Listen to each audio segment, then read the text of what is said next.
나의 삶을 디자인하다 목장 꾸미기.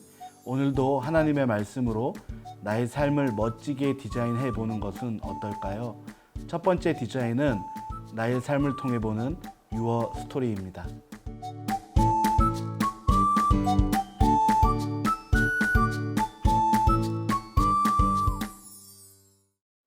하나님의 말씀을 제대로 알기 전에는 나의 지은 죄를 알게 되었을 때 솔직히 죄에 대한 인정보다는 죄를 숨기기 위한 거짓의 죄, 혹은 다른 사람에게 책임을 전가하는 죄, 그런 죄들을 추가적으로 짓는 모습들을 많이 보였습니다.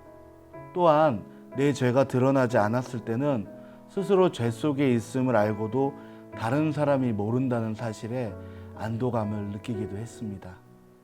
하지만 진정한 회개가 없는 죄는요, 순간에는 위기를 모면했다는 안도감과 앞으로 조심해야지라는 마음이 들기도 하지만 어김없이 똑같은 죄를 짓고 있는 모습을 보게 됩니다. 내 안에 죄가 있음을 알게 된다면 즉시 회개할 수 있어야 합니다. 아무도 모르는 죄를 지었다 할지라도 주님은 알고 계시기 때문입니다. 진정한 회개는 자신의 죄를 인정하는 것과 더불어 같은 죄를 짓지 않겠다는 결단, 그리고 주님께 나아감을 같이 결단하는 것입니다. 두 번째 디자인은 나의 생각과 마음과 행동을 통해 보는 유어 미션입니다.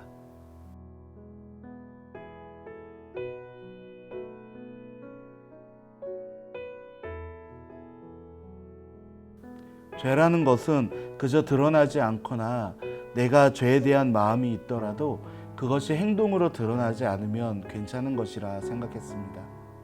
내 마음은 누구도 알 수 없고 안 하면 그만이라는 생각 때문이었죠. 하지만 이번 주 말씀인 이스 스토리를 통해 마음의 죄를 다스리지 못하면 행동을 통해 확산됨을 깨닫게 합니다. 아직 행동으로 나타나지 않은 죄라 할지라도 그것을 마음에서 비워내지 못하면 언젠간 행동으로 그 죄는 확산되게 됩니다. 그래서 하나님은 죄를 다스리라고 말씀하신 것입니다. 마음속에 있는 죄도 죄입니다. 물론 마음속의 죄까지 완전하게 통제하기란 어렵습니다. 그렇기 때문에 주님의 도우심이 우리에게는 필요한 것입니다. 앞서 나눈 것과 같이 행동에만 초점을 맞춘다면 우리 안의 죄는 우리 안에서 우리의 영을 상하게 만들게 될 것입니다. 마음의 죄는 결국 행동을 통해 드러나게 된다라는 것입니다.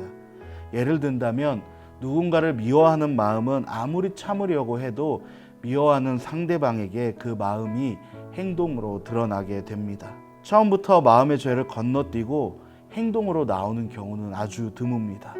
죄의 시작은 마음에서부터 자리 잡기 때문입니다. 그렇기 때문에 우리는 죄의 행동 이전에 마음속에 일어나는 죄를 먼저 경계하며 죄를 다스려야 하는 것입니다. 우리 청년부와의 관계가 이제는 조금은 변화가 있어야 되지 않나 생각합니다. 제가 이곳에서 사역한 지 8개월이라는 시간이 다 되어 가지만 우리 청년부 지체들과 많은 이야기를 나누어 보지는 못했습니다. 기존 같았다면 여러 번 만나기도 하고 여러 가지 프로그램들을 통해서 삶을 나누고 때로는 즐겁게 놀기도 했겠지만 코로나로 그렇게 하지 못한 것에 대한 아쉬움이 있습니다.